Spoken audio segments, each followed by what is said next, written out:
Alright, ladies and gentlemen, Fabs in the house, and welcome back to the channel. Today I'm in the house with the Reeve knives, large Inkosi, here with me for a review, and we're gonna analyze the look, the sound and the feel of this bad boy. But hey, don't forget to like this video, and if you're in a good mood, why not subscribe to the channel and see if you're enjoying the future content. So let's get started, guys. This is the Reeve knives, large Inkosi, in a carbon fiber scale, of course, and has an overall length of 8.4 inches and a 3.5 inch long cutting edge with a handle of approximately 4.8 inches, which that translates into 21.5 centimeters for the overall length, almost 9 centimeters for the cutting edge, and 12.2 centimeters for the handle length. But let's check this guy out up against some options. Here you have the Ontario Rad number 2 and Ontario Rad number 1. Look at that.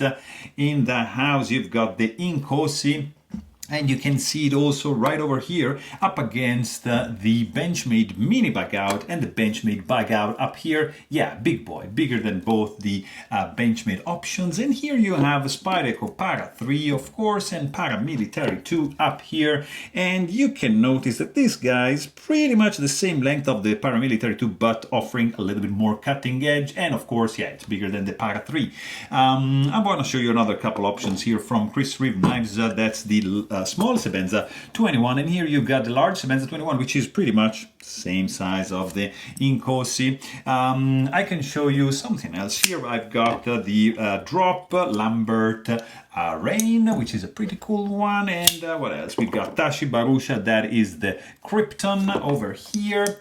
I've got a couple new ones here, the Brian Brown Jaeger, and what else? Yeah, React, look at this, that's the new torrent in the house. Look at this. So you have an idea of what how big this guy is. This is the Reeve knives, large Inkosi.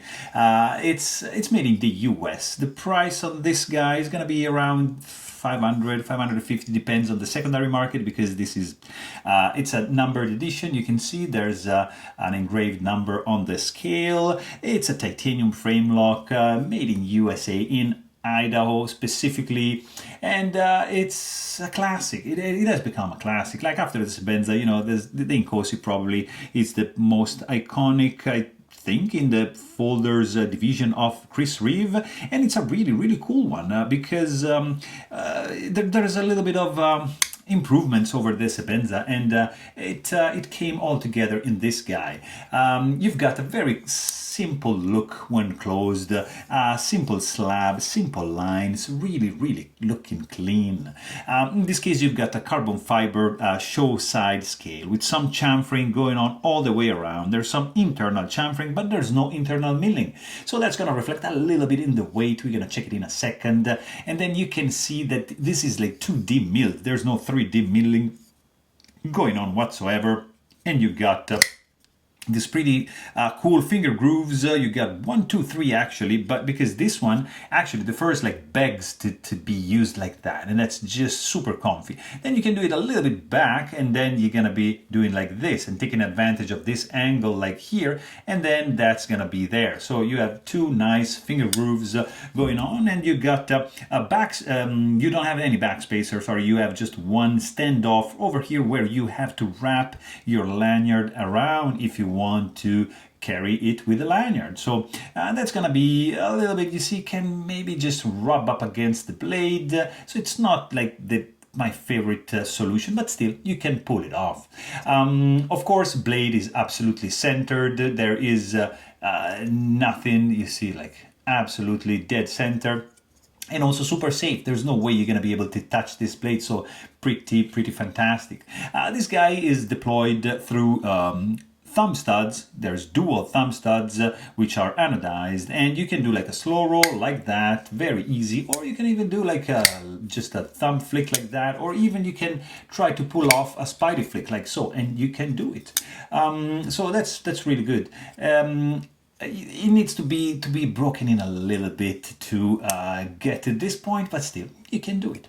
And then you've got a very, very simple construction. You've got one pivot screw, you got the stop pin, which is screwed in from the other side, and you got the handle screw right there. So basically, the disassembly video, you can check it out. It's pretty straightforward. You just disassemble these two guys and you're done. Pull the blade out, clean it up, toss it in, done. Very, very straightforward. The pivot is not captive, is spinning, so you're gonna probably need two tools over here. And you can see it's domed and sticking out. It's not flush with the handle like is the stop pin and the handle screw right over here. And then you've got the main feature on this guy is the ceramic detent ball, which is acting as a ceramic lock face insert, and also is acting as a detent ball ramp. That is a clever solution, and I love it because there's no lock stick, there's no need for any detent ball ramp, and this thing is super smooth. Like, the transition is just fantastic, and that's why I love it so much. It's just that good.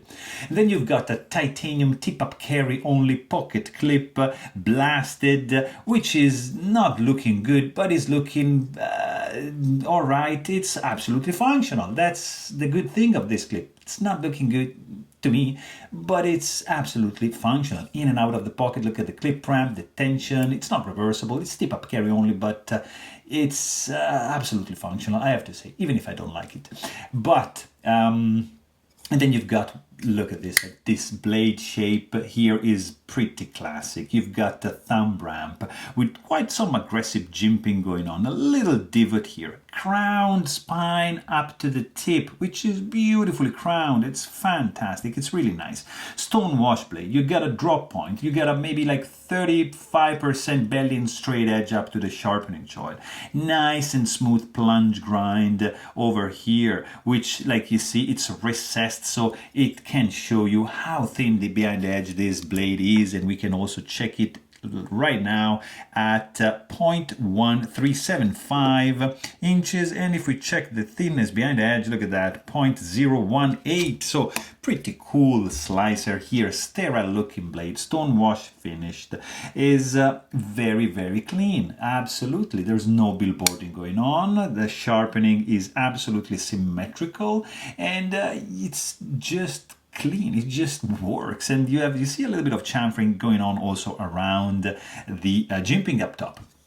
Very, very cool looking knife. I mean, you've got a super clean look. See, Chris Reeve in 76, which by the way is my number. It's just fantastic here.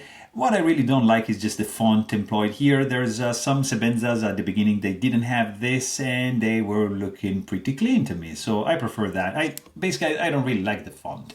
But the sound that this guy makes, if you just do a slow roll, for example, hear this. This is amazing. It's super pleasant. Very, very good. Gorgeous sound, guys. When you close it, it's a tinky. It's not as good as the Sebenza. When you flick it, beautiful. It's really, really pleasant. Very unobtrusive, not loud, not piercing, not percussive, and nice clinking when you close it. Really, really good. Let's quickly check the weight on this fella here, because the carbon fiber scale is going to contribute to reduce the weight under 4 ounces, and look at that, 3.9695 ounces. Very cool. For a full-size knife, it's a very, very cool weight indeed. And in the hand, this guy also feels good. I mean, there's a very, like if I squeeze a lot, I'm just only feeling this point over here. It has a hot spot, not really a sharp edge, but I feel it a little bit, so it's there. Disengagement of the lock bar is pretty straightforward. You have enough room here to just push it and just disengage it, so that's very, very nicely done. You've got jimping basically only on the spine of the blade, and it's biting a lot, so that's fantastic, because you're gonna have a nice you see, this is not gonna go anywhere, so you're gonna have a solid and reliable grip with this guy. You can't really choke up because there's no finger choil going on over here, but the knife feels absolutely solid in the hand. There's not much texture going on, but it doesn't feel that slippery. Fit and finish, of course, is stellar. There's nothing going on, in the wrong place. Everything is aligned as it's supposed to be, super flush, zero rattling. It's just, there's no blade play, zero finger soreness. You can just do slow roll all day long. You can do thumb flick, you know, and it's just gonna work. There's zero blade play up and down, left and right. No lock stick because of the ceramic detent ball. Sorry, the ceramic, yeah, detent ball, which act as a ramp, as a lock face insert. It's a beautiful solution that they came up with. Of course, you've got a nice feeling for the pocket clip. This guy also feels great when deployed. It's I mean, it's a Sebenza kind of feel, you know, it's the Inkosi feel. It's pretty much the same, oversized washers with some pockets on the inside. These are phosphorus bronze washers. They have pockets, they are not rotating, they are fixed in place.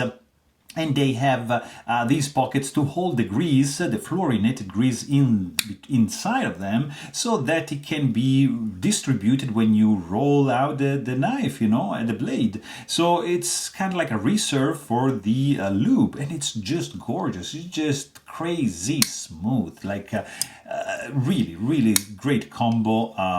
It feels like $1 million. It's just, I mean, the action is just not anything like, you see, you disengage the lock bar. You have to wiggle to have the blade to come down, and you just have to push the blade to go down. You can, yeah, wiggle vigorously to get the blade in the closed position, but that's not the point of the Inkosi, nor is it of the Sebenza. So, I mean, this is a pretty cool knife, guys. Very, very good looking, nice feel, pretty cool sound. It just the action is smooth. It's not fast, it's not drop shot, but it's smooth, I'm telling you. So this is a win for me. So there you have it. Hope you guys enjoyed this video. Thanks for watching, and stay tuned.